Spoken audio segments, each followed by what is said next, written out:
On this episode of Mom Sipping Sangria, if I can ask one thing of the public, it is to stay home. I'm good. Let's do it.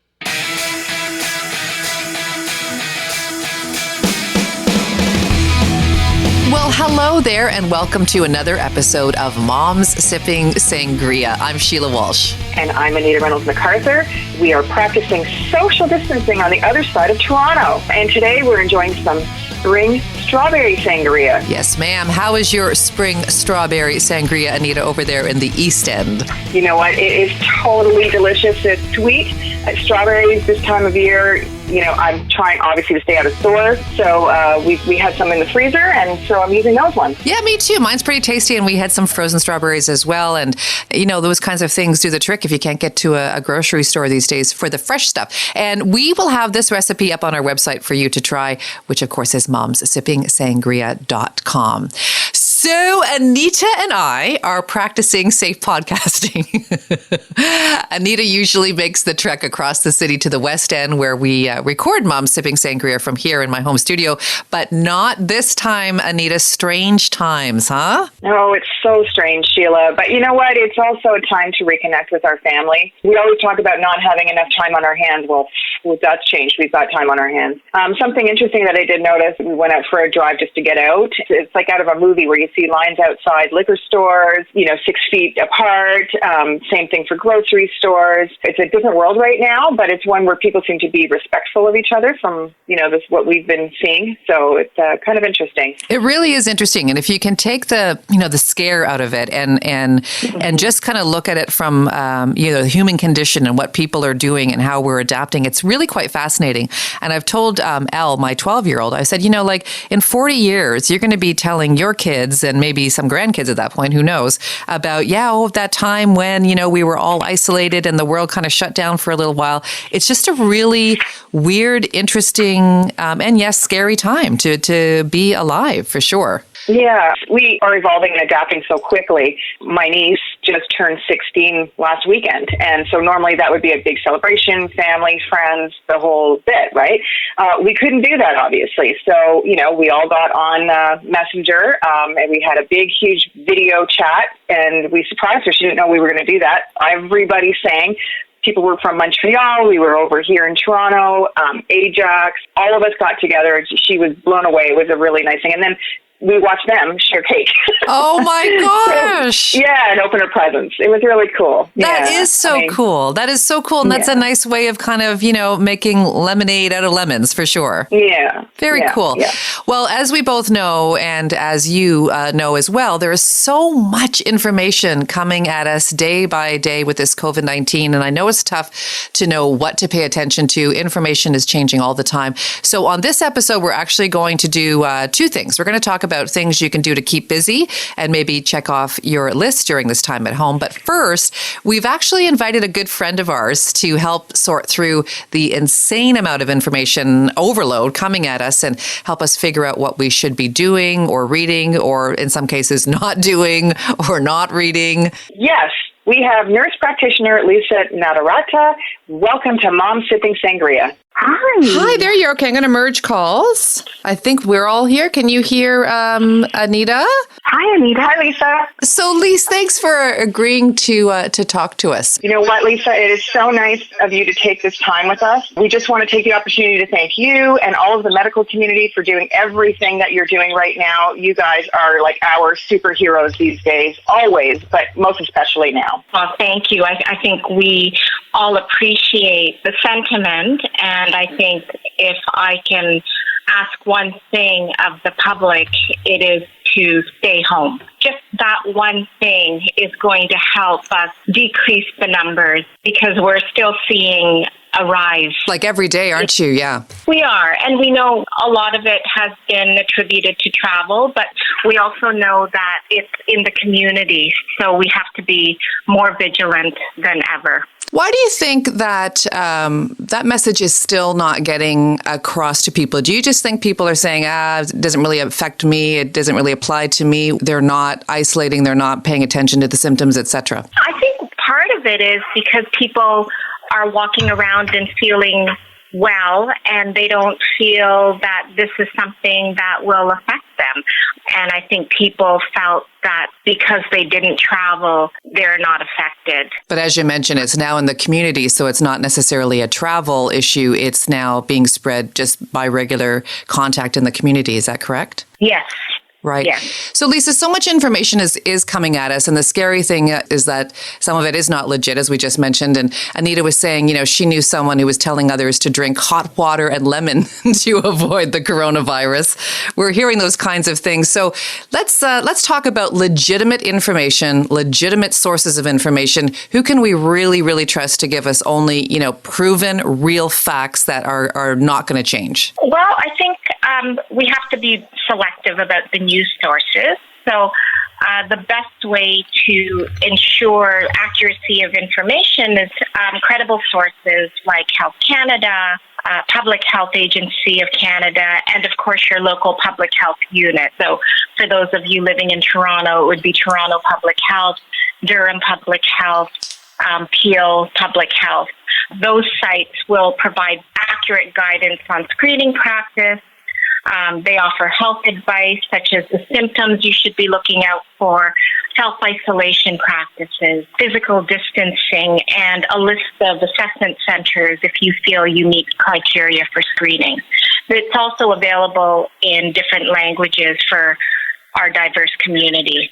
Can you now really simplify things here and give us a top 5 list of things to do or not to do? Well, I think the first thing is you want to stay healthy. You want to make sure you're getting your sleep, eating well, getting some physical activity while practicing physical distancing. I think setting boundaries on news consumption. The updates are evolving. They can be repetitive. The more we hear, the harder it is to disengage. So I always recommend to my clients to take a break, read a book, listen to music, spend time with the family members around you.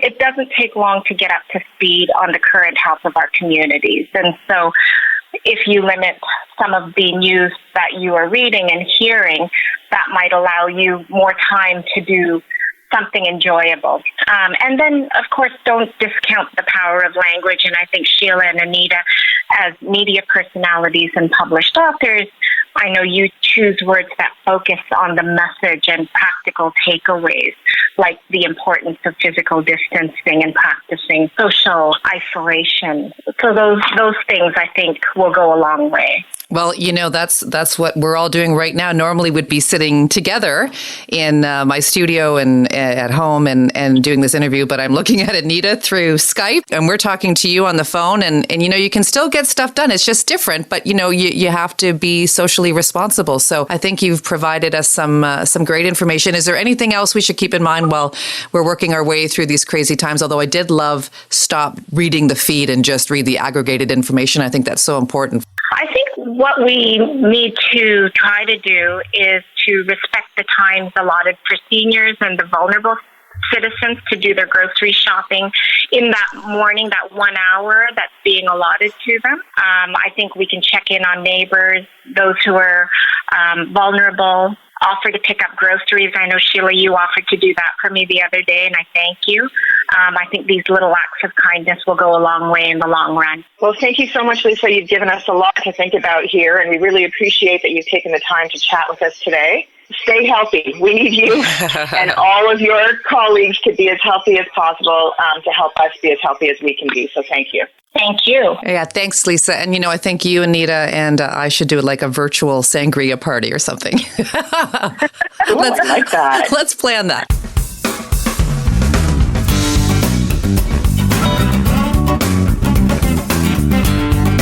Okay, so we have been educated on helping to flatten the curve, and part of that strategy, as Lisa was saying, means staying home as much as you can. So how's that working for you, Anita? For sure, there's been lots of Netflix, and actually Ozark was just recently released as a binge-worthy show, so we've been binge-watching Ozark, getting out for long walks with the dog every day. The dog is like going, what the heck's happening here? This is like never seen so much exercise, but he's loving it. And, chattering back and forth on social media with my family. I have to say, I think we are on it more, socializing, that way with family than my kids are even. Like, they're into movies and video gaming, things like that. But we as the adults, we're connected from the time we wake up basically until we go to bed on social media, which I think is a little bit much, but, this is the way we're all staying connected these days. And how about you, Sheila? Yeah, a lot of the same. We were just noticing our dog actually has a waist.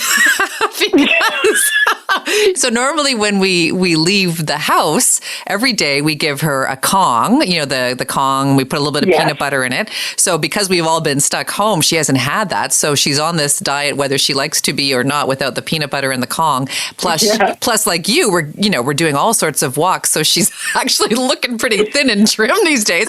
And then, same thing, we're doing lots of social media. We have, a family group chat. So we're sending videos and being silly with each other with that. And, I'm finding a lot of people I haven't heard from in a while, just sending a little text here and there. How are you guys doing? It's so nice. You really know who your pals are, right? The ones who are saying, just checking in, want to make sure you're okay. So we're getting a lot of that. And of course, now my mom is 90 and she lives by herself in a condo, not even in a retirement residence. She's just in a normal condo and she's still filled with vim and vinegar, as she would say.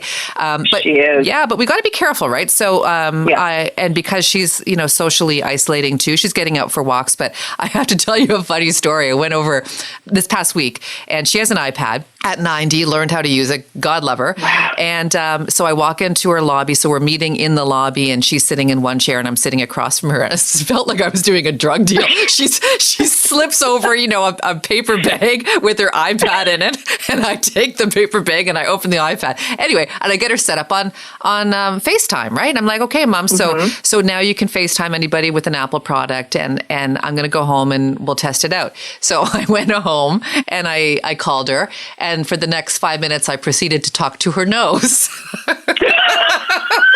And I'm like, Mom, you gotta raise it up. And then I'd be talking to her chest. I'm like, no, Mom, in the corner, you want to be able to see your face. But she got it. And, she's at 90 and her boyfriend's 95. And it's like, they've been through a lot. And this is another thing that they're just going to weather through because you think these people lived through the war and all sorts of stuff, the depression. And here we are again at another really bizarre time in history, right? Bizarre. No kidding. Oh, well, your mom is so lovely. We've got to make sure you keep her healthy. For sure. And like Lisa said, that involves, doing your part and trying to stay home because even if you don't have symptoms, you can be a carrier from what I understand. And you can, give it to someone who might be compromised with an immune system or the elderly. So we got to be really careful about that. Yeah, for sure. Well, in between Netflix and reruns, there's all sorts of cleaning and organizing that's waiting for you, which brings us to the next point that we're going to be talking to, which is we've got some tips for spring cleaning this year since coronavirus has us quarantined at home anyways. Yep. We always wanted to have this time and we've got it now, so why not make use of it, right? And when you're at home too, you see things that you wouldn't normally see that need cleaning and tidying and getting dry. I always remember that on my mat leaves. It's like, was that always that dirty? Because you never normally see it when you're running in and out, right? So it's a good time to, again, make lemonade out of lemons. Exactly. So these tips are coming from Melissa Maker.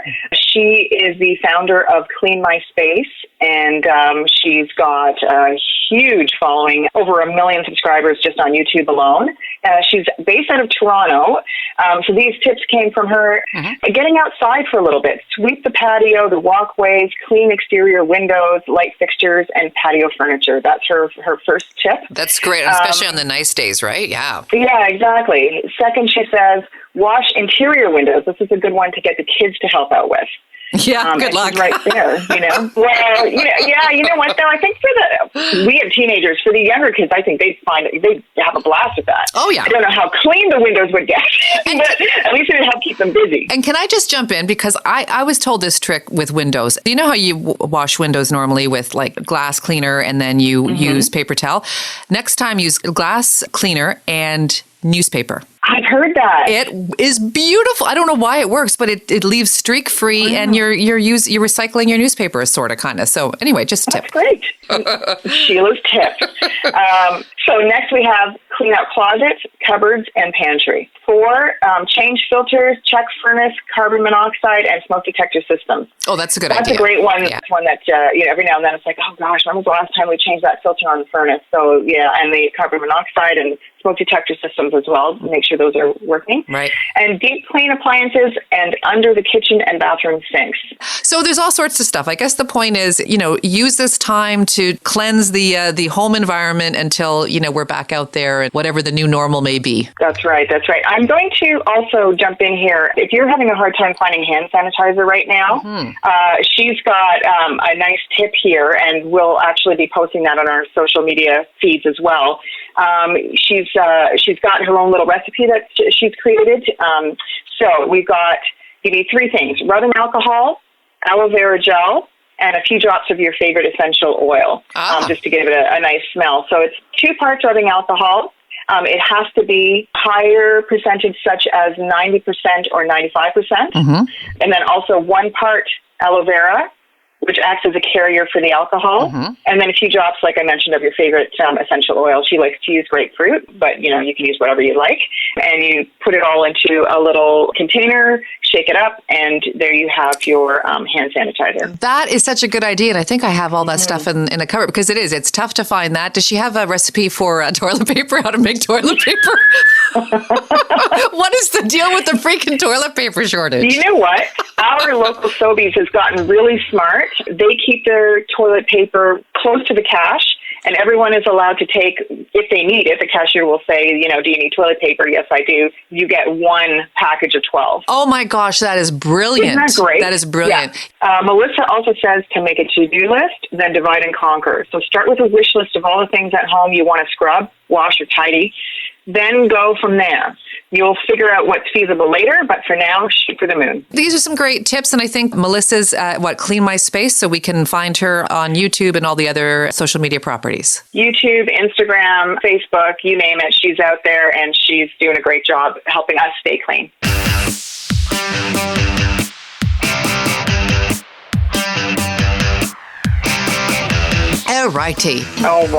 All right. We're getting silly now. Must be cabin fever. Anita, it is time for us to vent or compliment, where we either raise a glass or take a pass. Let's start out. Let's get the negative stuff out of the way. What are you taking a pass at this episode?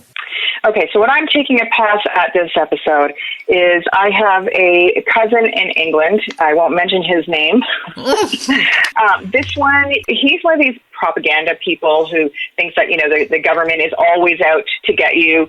We got into a thing where it was like, make sure you stay inside, because he's in England, right? Like their numbers are skyrocketing with this whole coronavirus, COVID-19 pandemic that we have going on. So he thought he had it, and he thought that if he put his head under steam that it would go away. And then the next day he said, you know what? I beat this thing. I don't know what the big deal is. Oh my God.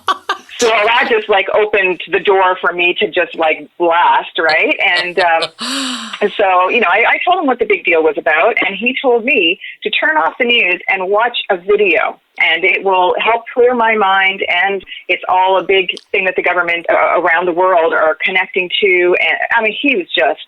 So I just shut him off. I'm not even listening to him. So I'm not raising a glass to this particular cousin right now. I am going to take a pass.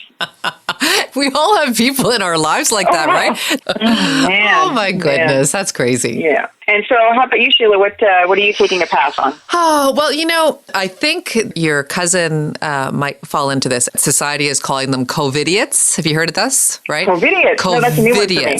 So they're... I like it. Like Lisa was talking about earlier, they're the ones who are going into the grocery stores during seniors' time, that first hour, and they're grabbing their supplies. Or, as you mentioned, they're taking more than their share, which is why we have, lack of of toilet paper and lack of hand sanitizer. So those people I'm taking a pass at, and anyone who's trying to make money by scamming people or spreading hysteria during this time, they're shameful. And you know what? Karma's going to get them. So I'm taking a pass at all the Cove Idiots out there. Oh, you know what? I am totally taking a pass at that too. I'm with you 100%.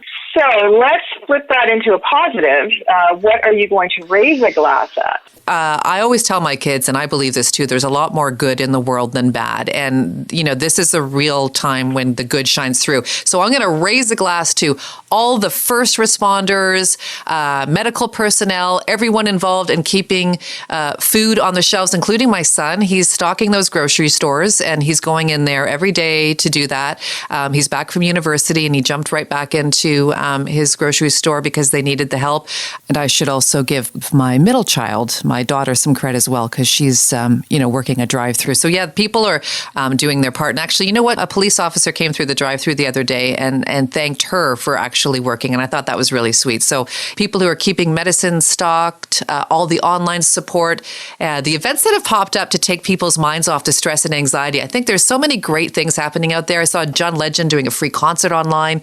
There's a huge web choir sing-along called Choir that you can sign into and just sing with people. You know, there's a lot of good people, good things going on. So I totally cheer everyone who's doing good things for people. So thank you. What about you? What are you raising a glass to? Well, I'm going to jump on that bandwagon, and I'm going to, just like what your son is doing, I'm going to mention that to all the workers who are stocking shelves, bagging groceries, standing at cash registers, preparing food, serving at drive-thrus or takeouts, we are grateful. Many of these workers are teenagers, like your son and my two kids. 2 of 3 of them are teenagers, and they're working those lines as well. You know, they're also frontline workers in a different way. They're not the healthcare workers that we are so grateful to have as well, but they are doing their part in helping our communities across the country get through this unsettled time. So to these young people, as well as the older who are helping do this as well, we raise a glass. We totally raise a glass. Yep. To everybody, rising to the occasion and doing what they need to do, we both totally raise a sangria glass to you. Cheers. Cheers. So let's break out the bizarre, Anita, and, the stories that make us say over a glass of sangria, seriously? One of those stories? There's so many of them. Like, seriously? Seriously? So this is where we search the world for bizarre stories and spring it on each other here. And I think it's your turn to make me say, seriously? So go ahead. Okay. So, Sheila. Yeah. Cast your mind back a few episodes ago. You brought us a weird and bizarre story about a piece of art, a banana that was duct taped to a wall. I remember that. Remember that? It got ridiculous amounts of money, yeah. Yes. So there's a follow-up to that story. Oh. Uh-huh. So man who ate a $120,000 banana at art show says, I'm not sorry. So, wait a minute. Seriously? Seriously. So a performance artist who ate a banana taped to a wall that was at an artwork valued at $120,000 said his actions were not vandalism, and he does not regret his snack at Art Basel in Miami Beach, Florida. And so he goes on to say, I decided in the morning, but I was not too hungry. So I spent another 2 hours before going to the art gallery, and then I ate it, said performance artist David Datuna, who was born in Georgia, the former Soviet Republic. Okay, so just so I understand. So we had a banana duct taped to a wall. The art quotation was sold for $120,000. This guy was not the person who did the performance art. He was another person who thought eating that banana was another form of performance art. You're absolutely right. He says, first of all, I was very respectful of this artist. For me, he is one of the top artists in the world. And I think this is the first time in history for art where one artist has eaten another artist's concept. Oh, my God. People ask me, you eat the banana? He says, physically it was a banana, but a banana is just a tool. So usually I eat the concept for the art. This is As if the world is not bizarre enough. But where the banana ends up next, someone's going to say that's going to be performance art. And let's just draw the line now. Whatever your thing is, I guess. But that's I don't know. I got nothing. I'm actually speechless, which is really bizarre for me. So that's something that you might want to share with your gal pals over cocktails, because seriously. Okay, if you want to join in on anything you've heard so far, have an idea for us, we would love to hear from you, and maybe we'll even call you up and talk to you on the podcast if you're willing and able. Visit our website to contact us, momsippingsangria.com. You can also like us on Facebook or follow us on Instagram and Twitter. We are Moms Sipping Sangria.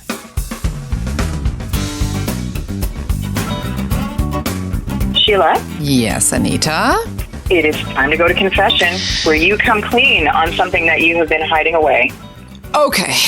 This is something that I know you will particularly appreciate, because let's go back to when Campbell was born, and Greg and I were on our way to a fancy Christmas party.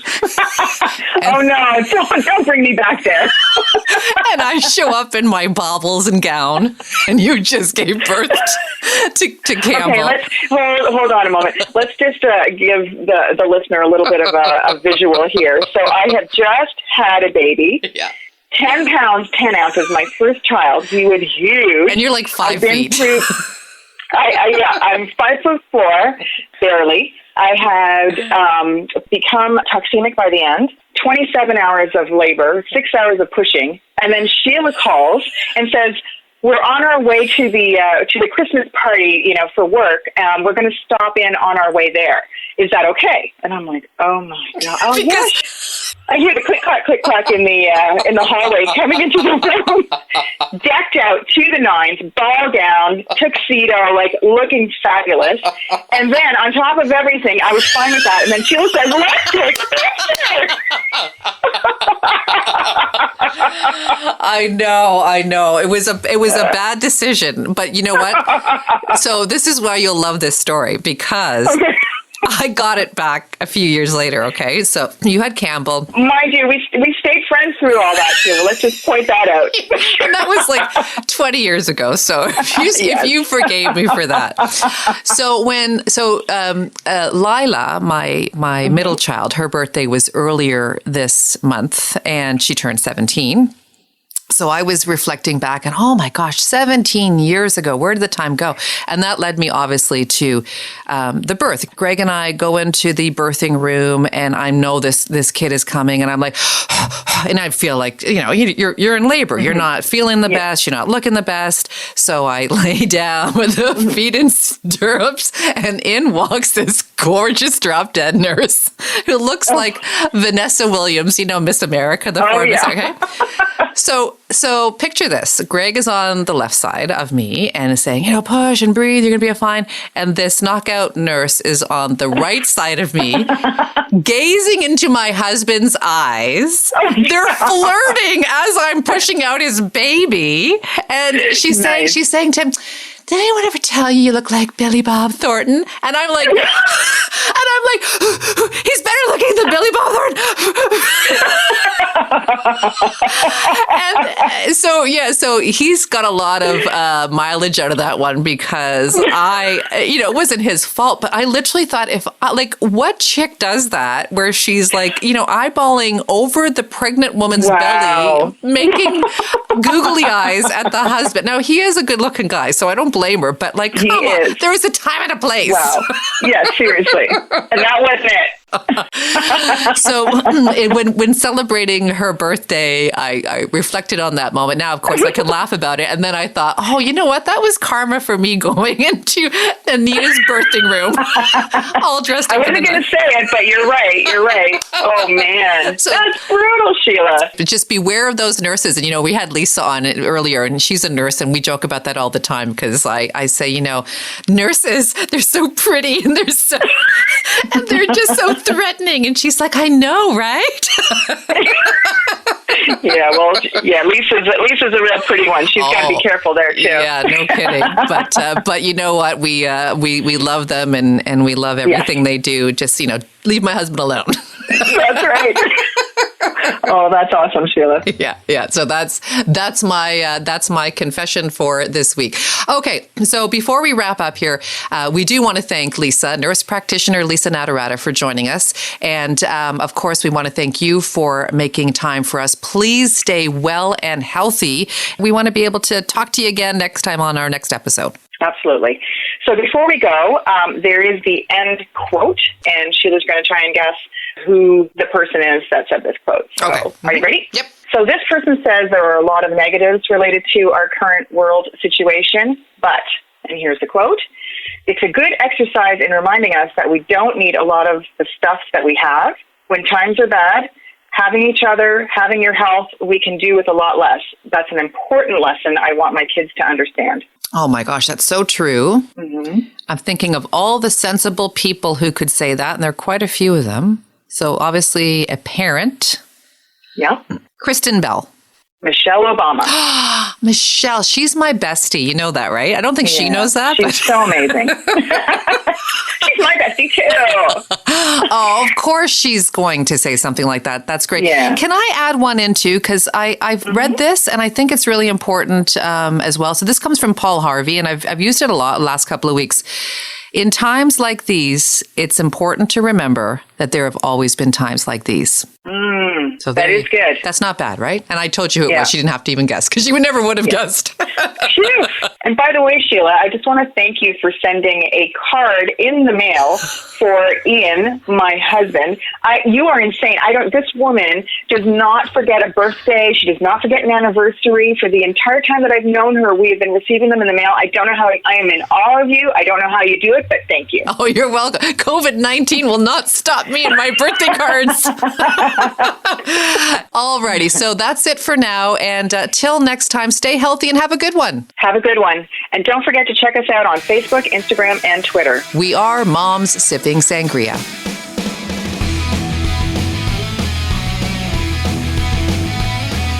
It's blooper time. And I'm going to put this episode's bloopers in perspective. Anita's in Ajax. I'm in Mississauga. This is the first time we're actually not in the studio together because we're practicing social distancing. So we're trying to look at each other via one of the apps. We started with Skype, then we tried with Messenger. And then we're also trying to record. So most of this is us trying to figure out what the heck we're doing. Sign into Facebook? Good Lord, Tundrin Jesus. Messin. Oh, I just took a picture of us. Yay! You see that? Great. And why is my head in front of yours anyway? That's weird. Is your head in front of mine? La la la la la. La la la. We can do this. We can do this. Bring Skype. FaceTime. I have FaceTime though on my app. You don't have FaceTime on your But you have an Apple product. Do do do do do do do do do do do. I woke up to that. I woke. Stand by. Technical difficulties. Okay, so now mine is muted. I'm still getting it through the iPad. The hell? Why? Why, yeah. I'm sure he almost got excited because I said, "Can you come down here for a sex?" as opposed to a sec. Right. Yup, I'll be right down. I've never heard him run down so fast. Right. Oh, I'm seeing some good liquor down here. It's got a lot of dust on it. I need to bring it upstairs. Messenger is now Thanks loading. for martinis. Just give me a second. I need more sangria. There's a downloaded beer. There's one little space left in the little circle that is saying it's almost complete. I'm so mad. What a doink. Yeah, seriously. Jeez. Wow. Come on, you mother of love. Okay, you know what? I'm going to end this Skype. Yes. Bye. For sponsorship opportunities, email us at momssipping@gmail.com. Moms Sipping Sangria is produced by Elm Podcasting. Cha-cha-cha. keep going. Woohoo! Hello. Yeah.